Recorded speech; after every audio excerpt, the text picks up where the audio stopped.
믿는 것과 아는 것 중에 어떤 것이 먼저일까요? 쉽게 말하면 알아야 믿습니까? 믿으면 알게 됩니까? 네, 보통 사람들은 알아야 믿겠다고 하는 거죠. 그런데 믿으면 알게 되고, 사실 또 우리가 삶을 살 때 보면은 알고 사는 게 아니에요. 다 믿고 사는 거예요. 여러분, 결혼할 때 남편이나 아내 될 사람을 얼마나 알고 결혼했습니까? 믿고 결혼했지 뭐 알고 했습니까? 만약에 다 알았다면 결혼한 뒤에 뭐 결혼해보니까 뭐 영 아니라든 둥 내 발등을 찍었다는 둥 그런 얘기 할 사람 없잖아요. 믿고 결혼했기 때문에 결혼하고 나서 살아가면서 알아가면서 기쁨도 있고 절망도 있고 그러는 거죠. 그러니까 우리가 이렇게 말하잖아요. 결혼했는데 영 기대했던 남편이 아니다. 내가 생각했던 아내가 아니다. 그랬을 때 아이고 아는 도끼에 발등 찍혔네. 그렇게 말합니까? 믿는 도끼에 발등 찍혔네. 그렇게 말합니까?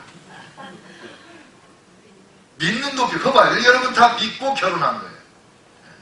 그리고 결혼해가지고 이제 자녀를 낳았다. 자녀를 낳기 전에 어떤 자녀가 낳을 건지 다 알고 낳았습니까? 이 자녀가 나에게 행복을 줄 건지 기쁨을 줄 건지 슬픔과 고통을 줄 건지 알고 낳았어요? 그냥 믿고 낳은 거잖아요. 물건 살 때는 어때요? 뭐 인터넷에 들어가서 여기 찾아보고 저기 찾아보고 다 알지만은 그렇게 해서 알았다고 해도 그게 그저 물건 사기로 결정할 만큼의 아는 거지, 사고 나서 보면 우리가 생각했던 거하고 많이 다르잖아요. 이 사람은 아는 지식으로 사는 게 아니라 믿음으로 사는 겁니다. 믿음으로 살면, 믿음으로 행동을 취하고 나면 그 다음에 더 알게 돼요. 더 알게 되면 더 믿게 돼요. 또 더 믿으면 더 알게 돼요. 그래서 우리가 예수님을 믿을 때도 그런 거예요. 우리가 예수님을 다 알고 믿는 거 아니에요. 그냥 믿었어요. 조금 알고 믿었어요. 어떤 경우는 뭐 사형리로 이렇게 한 5분 설명 듣고 아이고 내가 이 예수님 믿어야 되겠네. 그리고 믿었죠. 근데 믿고 나서 보니까 예수님에 대해서 우리가 진짜 눈꼽만큼도 모르는구나. 주님을 정말 많이 알아가야 되는구나. 그걸 깨닫잖아요.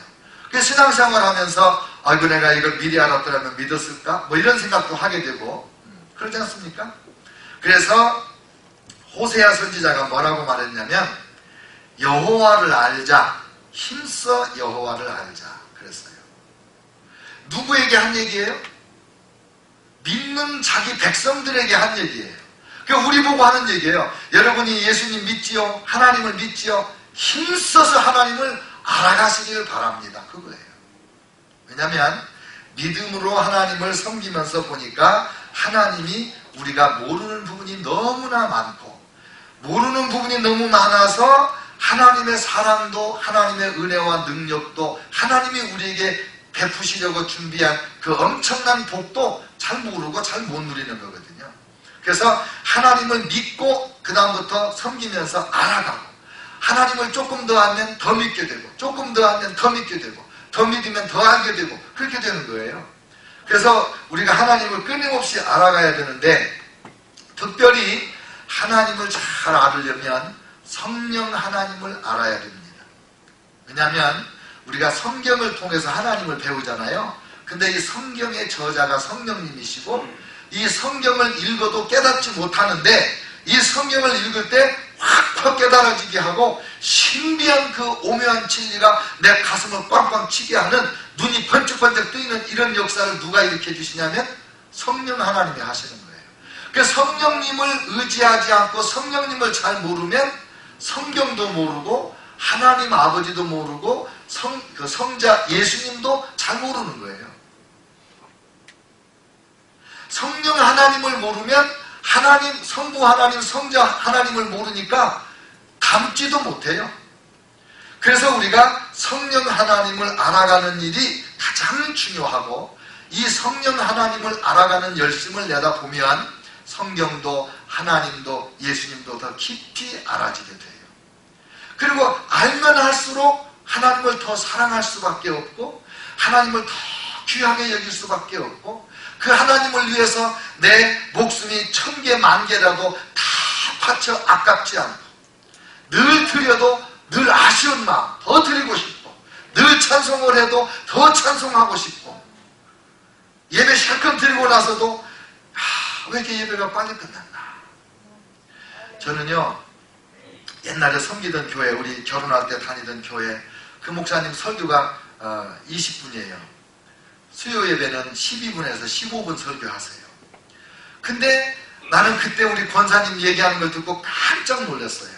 옛날에도 그런 말 했거든요. 설교와 미니스카트는 짧을수록 좋다 그랬거든요. 나는 그 목사님이 아주 멋지고 훌륭한 줄 알았어요. 교인들에게 사랑받는 줄 알았어요. 근데 설교가 빨리 끝나니까 한 35분 만에 예배가 다 끝난 거예요. 수요일날 저녁 예배가. 그러니까 권사님이 경상도 분인데 황상돈 권사님 이름도 생각나네. 권사님이 가방 들고 나가면서 그래요. 아이고야 배고파서 살 수가 없네. 어느 목사님은 1시간씩 먹여주신다는데 우리는 이건 뭐야? 이러더라고요. 근데 그 목사님이 주일날 아침에 저보고 그래요. 황전사 네. 나 오늘 저녁에 헌신 예배 가니까 황전사 오늘 설교해 이러세요. 주일날 아침에. 저는 주일 아침에 어린이 설교해야지, 중고등부 돌봐야지, 오후에 청년 예배 해야지. 근데 저녁 예배 설교 아침에. 근데요 여호와 이래야 그 전에 주님께서 토요일날 밤에 설교 준비를 시키시는 거예요. 그 저는 40분 설교하거든요. 그러면 교인들이 배불러가서 좋아해. 왜? 성령 하나님으로 말미암아 말씀을 사모하고 기뻐하는 거예요. 성령님을 알아가야 되는데 우리 성도들이 성령님을 많이 오해를 해요. 그 첫 번째 오해가 뭐냐면 성령님을 인격자로 하나님으로 믿고 섬기는 게 아니라 어떤 능력이나 권세나 어떤 영향력이나 어떤 물건같이 취급을 해요. 왜 그러냐면 성령 받아라. 그리고 마치 또 부흥회 때 보면 어떤 목사님들은 불러 이러잖아요. 그러니까 야 이게 성령은 불이구나. 성령 받아라. 뭔가 선물 주는 거구나. 이렇게 생각을 하니까 오해가 되는 거예요. 또 성령을 주세요. 성령을 주세요. 우리가 그렇게 기도하다 보면 성령님 저에게 오세요. 이게 아니고 하나님 성령 주세요. 돈 주세요. 선물 주세요. 뭐 이런 것 같이 성령님에 대한 오해의 표현이 많이 있어요. 그런데 성령님은 하나님이세요. 오늘 설교 제목은 성령님은 인격이시다인데 이 하나님이시기 때문에 성령께서 우리 안에 충만하게 임한다 그럴 때 좀 표현에 궁금증이 생겨요. 제가 신학교 다닐 때 곰곰 생각해 봤어요. 성령을 충만히 받아라. 에베소 5장 18절에. 그러면 내가 그릇인데 성령은 내 안에 충만하게 채워라. 물 붓듯이 하는 거구나. 그런 느낌이 있잖아요. 근데 그건 아닌데 나는 피조물에 불과하고 그것도 인구 70억 중에 하나인데 성령님은 하나님이시고 우주의 창조주신데 어떻게 성령 하나님이 내 안에 충만히 들어오냐. 제가 그거를 며칠 고민했어요. 신학교 다닐 때. 그러다가 깨달은 게 있어요. 이 표현상 이런 거지 진짜 뜻은 이게 아니구나. 그러면 성령 충만이란 게 뭐냐면 성령님께서 나의 전 존재를 완전히 지배하는 것. 이게 성령 충만이에요. 성령님이 나의 숨 쉬는 거, 밥 먹는 거, 잠자는 거, 사람들하고 대화하는 거, 생각하고 계획하는 거, 돈 쓰는 거, 돈 버는 거, 이런 모든 것을 성령님이 지배할 때 그때 그분은 성령 충만한 사람인 거예요. 그러니까 성령 충만을 받으라 이 말은 성령님께 완전 복종을 해라. 전적으로 순종을 해라. 살든지 죽든지 먹든지 굶든지 오직 성령님이 시킨 대로만 해라. 그런 상태가 될 때 네가 성령 충만한 거다 그거예요. 성령님의 인격자시니까. 그러면 인격자라고 할 때는 얼른 쉽게 얘기하면 성령님께는 지정의가 있다 이거예요. 성령님은 지성적이시고 감성적이시고 의지적이신 분이다, 그런 뜻이에요. 성령님은 지성이 있으니까 지식이 충만해요.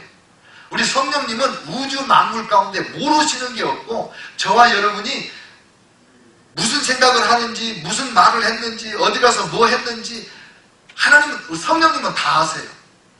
우리만 아시는 정도가 아니라 성경에 보면 성령님은 하나님의 깊은 것이라도 통달하신다고 했어요.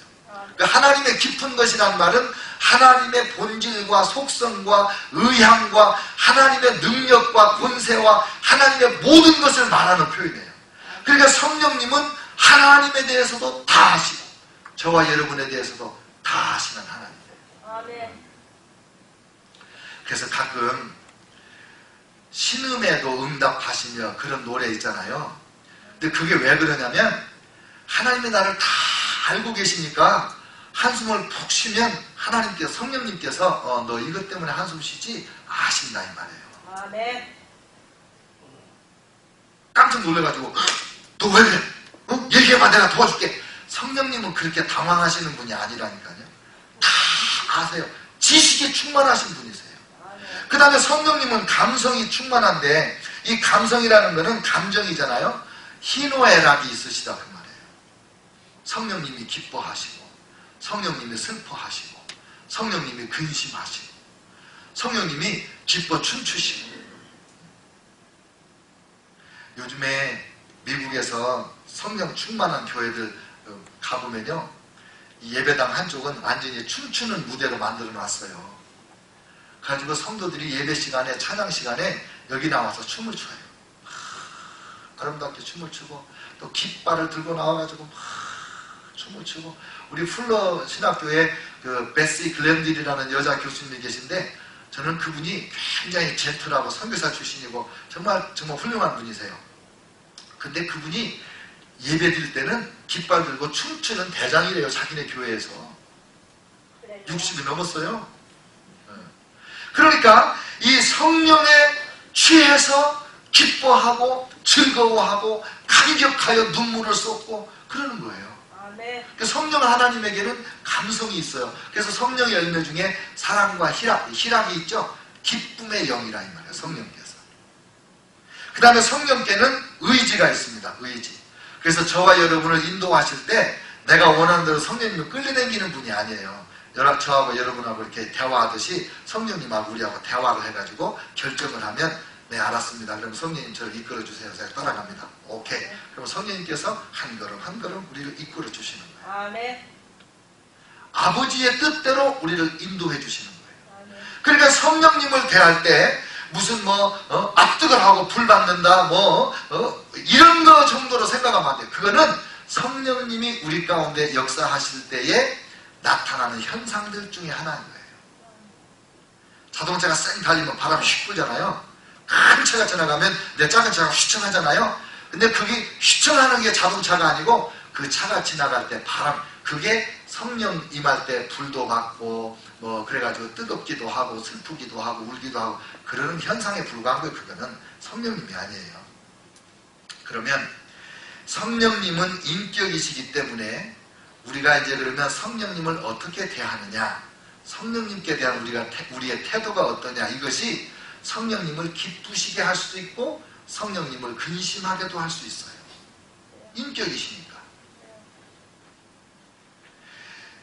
에베소 4장 30절에 하나님의 성령을 근심하게 하지 말라 그랬습니다. 그 안에서 너희가 구원의 날까지 인치심을 받았다. 도장을 받았다. 이거예요. 우리가 불순종하고 불신앙, 의심을 하고 온갖 죄악을 기웃거리고 이러면 성령님이 우리 안에서 근심하십니다. 인격자만이 근심할 수 있잖아요. 그것도 건강한 인격이래야지. 정신질환을 앓고 있거나 치매에 걸렸거나 근심이 있겠습니까? 건강하신 성령님은 우리의 성령님을 대한 태도에 따라서, 우리의 삶에 따라서 근심하실 수가 있다는 거예요. 두 번째는 우리가 성령님을 거스를 수가 있습니다. 사도행전 7장 51절 목이 곧고 마음과 귀에 할례를 받지 못한 사람들아, 너희도 너희 조상과 같이 항상 성령을 거스르는도다. 목이 곧아서 마음과 귀에 할례를 받지 못해서 하나님의 마음을 알지 못하고 하나님의 음성을 분별하지 못해서 내 고집대로만 가면서 성령을 거스른다는 거지요. 마태복음 12장에 보면 더 무서운 얘기가 나와요. 31절 32절 그러므로 내가 너희에게 이르노니 사람에 대한 모든 죄와 모독은 사하심을 받되 성령을 모독하는 것은 사하심을 얻지 못하고 또 누구든지 말로 인자를 거역하면, 인자는 예수님이에요. 말로 예수님을 거역하면 용서를 얻되 누구든지 말로 성령을 거역하면 이 세상과 오는 세상에서도 용서를 받지 못합니다. 예수님이 성령님을 얼마나 귀하게 여기시고 성령님 중심으로 말씀하시는지, 너희들 나를 욕하고 나를 모독해도 내가 용서해 준다. 하나님이 너희 용서해 줄 수 있다. 그런데 성령님을 모독할 때는 현세와 내세에서 영원토록 용서받지 못한다. 그만큼 성령님을 우리 예수님이 높이고 귀하게 여기시고 보호하시고 자랑하시고, 성부 하나님, 성자 하나님께서 성령 하나님을 모독하지 못하도록 이렇게 우리에게 딱 말씀하는 거예요. 그래서 성령님에 대해서 함부로 말하면 안 돼요. 큰일 나요. 또 성령님을 속여먹을 수 있어요. 지난주에도 말씀드렸지만은 헌금 드린다고 하면서 제대로 안 드리고 땅 팔아서 일부 감췄던 아나니아와 삽비라가 성령을 속였다고. 성령을 속이고. 우리들이 하나님 앞에 정직해야 돼요. 성령을 속이는 것이 되면 큰일 납니다. 성령님이 다 아세요. 우리는 성령님을 욕되게도 할 수 있네요. 히브리서 10장 29절 하물며 하나님의 아들을 짓밟고 자기를 거룩하게 한 언약의 피를 부정한 것으로 여기고 은혜의 성령을 욕되게 하는 자가 당연히 받을 형벌은 얼마나 더 무겁겠느냐 너희는 생각하라. 요즘에 우리 성도들이 하나님의 사랑을 너무 강조하다 보니까 버릇없는 손주와 같이, 아주 정말 버릇없는 손주와 같이 하나님에게 예의가 없는 경우가 너무 많아요. 그래서 성인 아이라고 그러잖아요. 어덜트 베이비. 집사님, 권사님, 장로님이 됐는데도 직분은 그런데 아직도 버릇없는 애들 같아요. 하나님 앞에 예의가 없어요. 그래서 교회가 시끄러운 데가 많잖아요. 여러분들이 신앙생활 하다가 성도들에게 실망하는 이유가 뭐예요? 성령님에 대한 예의가 없기 때문이 아니에요. 하나님 앞에 진지하게 생각해야 될 문제예요, 이게. 성령님은 인격이시기 때문에 내 안에 계신 그 성령님이 나의 생각과 언어와 행동과 대인관계 모든 걸 아신다는 것을 한순간도 잊으면 안 돼요. 욱하고 화내가지고 실수해놓고 죄송합니다. 내가 좀 그런 면이 있어서 그거 용납이 안 되는 겁니다. 하나님 앞에서. 습관적으로 거짓말 해놓고 안 되는 거예요. 큰일 나요. 큰일 나요. 인격자이신 성령님을 인격적으로 잘 모시고 성령님을 기쁘시게 하면 우리에게 어떤 좋은 일이 많이 일어나냐면 성령님이 우리를 철저히 도와주십니다. 로마서 8장에 보면 이와 같이 성령도 우리의 연약함을 도우시나니 우리는 마땅히 구할 바를 알지 못하나 성령께서 친히 탄식으로 우리를 위하여 기도한다 그러셨어요. 우리 기도를 도와주시는 분이세요. 하나님은 기도 응답 비즈니스맨이라고 제가 늘 얘기하잖아요. 하나님께 은혜를 입으려면, 하나님의 능력을 활용하려면, 하나님의 복을 받으려면 기도를 해야 되는데 바른 기도를 해야 바른 은혜, 바른 복이 올 거 아니에요. 근데 그 기도를 누가 도와주냐? 성령님이 도와주신다. 성령님이 우리 안에서 우리 영으로 더불어 친히 기도해 주시는 거예요. 이걸 어떻게 어떤 그림을 그리면 얼른 이해가 되냐면 초등학교 들어가기 전에 이제 가기야 거기야 1, 2, 3, 4 이런 걸 이제 연습해가지고 학교를 보내잖아요. 그때 이게 뭐 글씨인지 그림인지 잘 모르잖아요. 근데 그때 우리가 이렇게 이제 연필을 잡고 이제 엎드려가지고 글을 쓰려고 그러면은 이 뒤에다가 이렇게 아버지가 손을 이렇게 덮쳐가지고 손을 잡고 이렇게 같이 써주시잖아요. 그거 해봤죠? 우리 글 쓰는 손을 잡고 함께 글을 써주면서 내가 썼다고 어이구 예쁘게 잘 썼네, 반듯하게 썼네 이러시잖아요. 칭찬하시고. 성령님이 우리의 영을 붙잡아서 어떻게 기도할까를 가르쳐 주시고 나서 성령님이 자 기도 잘한다, 바른 기도다, 그리고 응답이 오는 거예요. 그래서 성령님 우리를 이렇게 친하게 도와주시니까 우리가 기도할 때마다 성령님 오늘은 어떻게 기도할까요? 저를 도와주세요. 그리고 성령의 인도하심을 따라 기도하는 거죠. 그 다음에 성령님은 우리를 도우셔서 성령님을 닮고 예수님을 닮게 만들어줘요. 요 몇 주 동안 계속 제가 언급하는 건데 성령의 9가지 열매가 성령님의 인격이고 예수님의 인격이잖아요. 그래서 우리가 성령님을 잘 섬기고 사랑하고 따라다니다 보면 성령님을 닮아서 우리가 사랑의 사람, 희락의 사람, 화평의 사람, 자비와 양선과 온유와 인내와 절제와 충성 이런 사람이 되는 거예요. 예수님의 인격을 담게 해요. 또 성령님은 우리에게 능력을 주세요. 예수님께서 사도행전 1장 8절에서 오직 성령이 너희에게 임하시면 너희가 두나미스를 받고 그러셨어요. 이 두나미스가 헬란말로 권능이에요.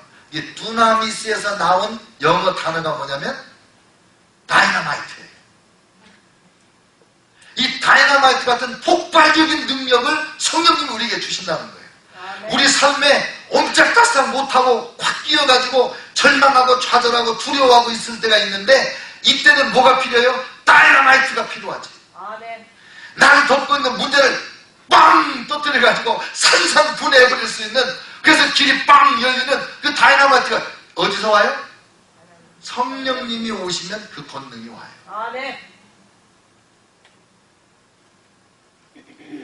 불신자들 간합니다. 처장로님하고 수요일날 한남체인 앞에 가서 CD 나눠주면서 전도를 하는데 예수님 믿으세요. 그리고 CD를 주니까는 이 아저씨가 저를 딱 바라보면서 눈을 막 부라리면서 왜 믿어야 되는데요? 예수님이 선생님 사랑하시거든요. 사랑한다고 말하니까 좀 부드러워져가지고요. 더 이상 말 안 하고 아래를 훑어보고는 그냥 가시더라고요. 그러니까 뒤에다 주여 저 영혼을 불쌍히 여기소서. 근데 그 심령이 그 정말 이 발같이 견고한 그 마음이 어떻게 깨질 수 있냐? 성령의 이 다이너마이트 그냥 꽝 때렸더라면 제가 능력이 부족해가지고 그 양반이 그날 거기서 꼬꾸라지지 않은 거예요. 다이너마이트 같은 성령의 능력이 나타나서 그 문제를 해결하고 정말 그 견고한 진을 깨뜨리고 죄악의 굴레. 여러분 담배 피다가 끊어보신 분은 알죠? 내가 좋아서 담배 폈지만 언제부턴가 담배가 나를 폈잖아요.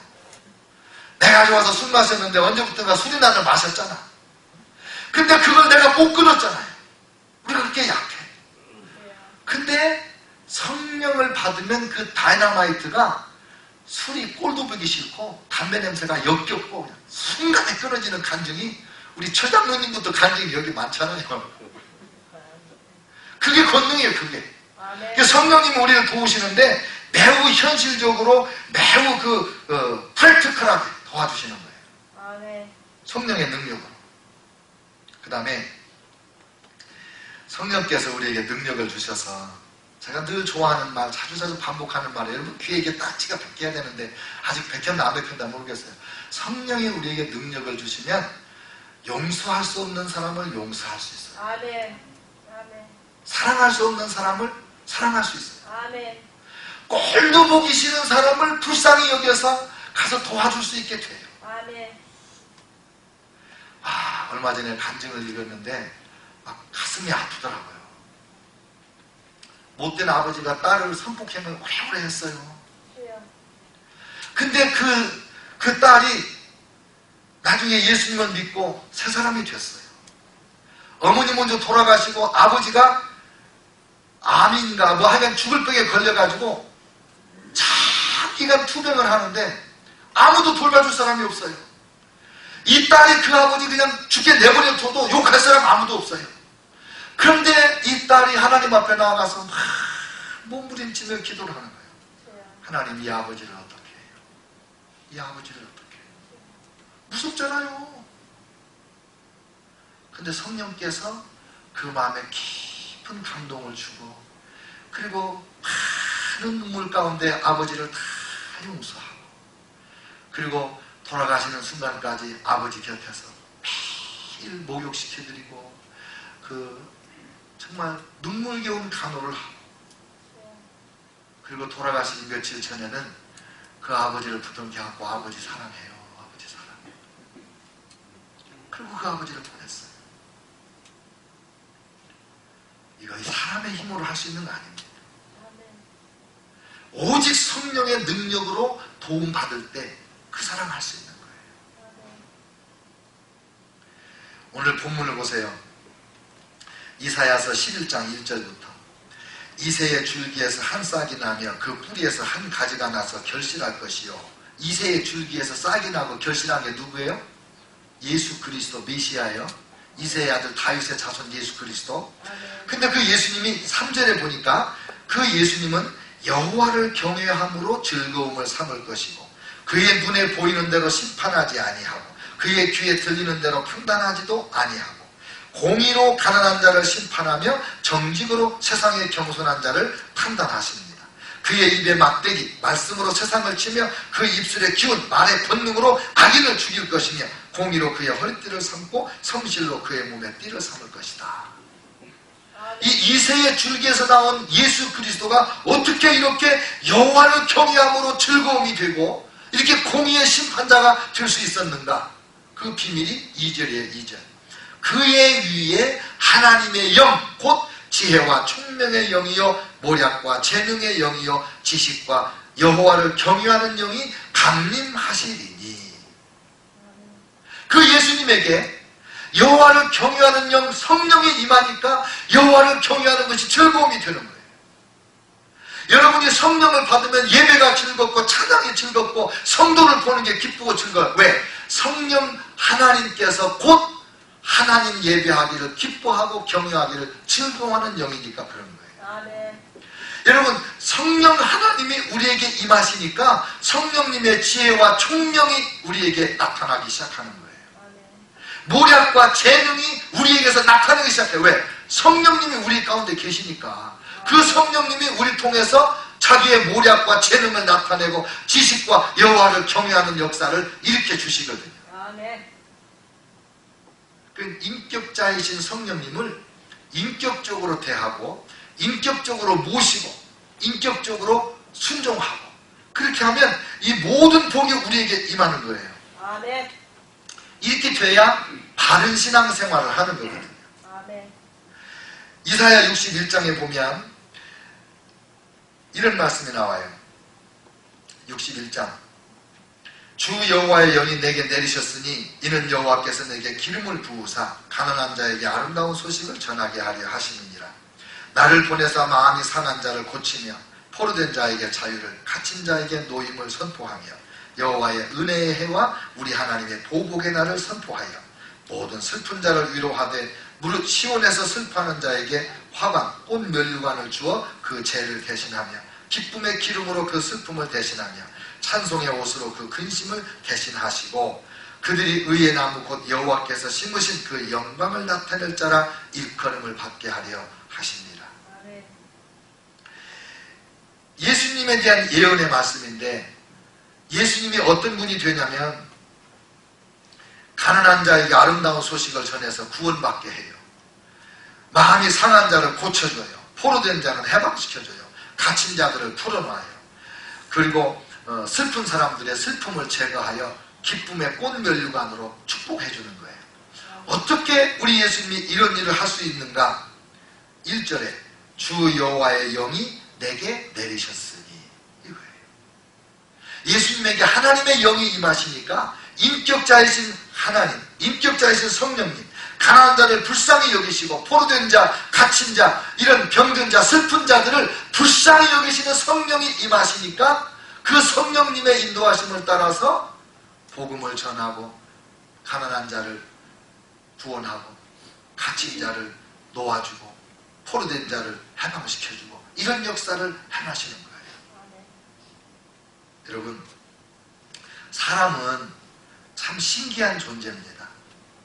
누구하고 같이 사냐, 누구하고 시간을 많이 보내냐에 따라서 그 사람을 닮아가요. 늑대 소년 아시죠? 어린아이가 늑대 굴에서 자라면 몇 번 그게 발견돼서 신문에 났잖아요. 사람이 늑대 소리를 내고 늑대 같은 썩은 음식을 먹고 그리고 네 발로 다니고 사람이 늑대처럼 나무를 오르고 이러는 거예요. 근데 신기한 거는 우리 집에서 10년 넘게 키우는 나나가 두 발로 걷지 않아요. 우리 강아지. 다른 거는 하나님이 지어준 대로 그냥 그 모양으로 사는데 우리 인간만은 닮는데 탁월한 재주가 있단 말이에요. 그래서 스님들을 보면 스님으로 보이잖아요. 왜요? 스님들이 누구랑 함께 올래? 부처님하고들 사니까 그 닮아가는 거예요. 수녀님들이 우리 교회 앞길을 많이 다니세요. 여기 성당하고 여기 수녀원 여기 있잖아요. 근데 수녀님들을 보면 그 얼굴은 아닌데 다 그 얼굴이에요. 그분들의 신앙의 그 교제 대상과 닮는 것 같아요. 엊그제 수녀님이 지나가시길래 안녕하세요 그랬더니 네 그리고 씻고 있는데 그날 내가 깨달으면서 아 신부님도 수녀님도 예쁘구나. 난 수녀님이 예쁜지 몰랐거든요. 여러분이 하나님의 성령, 인격자이신 성령님과 얼마나 친밀하게 교제하느냐에 따라서 여러분이 어떤 사람이 되는가가 결판나는 거예요. 인격자이신 성령님을 전심으로 사랑하고 사모하고 그리고 더 인격자이신 성령님과 교제를 하고 그래서 저와 여러분의 삶에 성령님의 아름다움이 그대로 나타나기를 주의 이름으로 축원합니다. 아멘. 기도하겠습니다.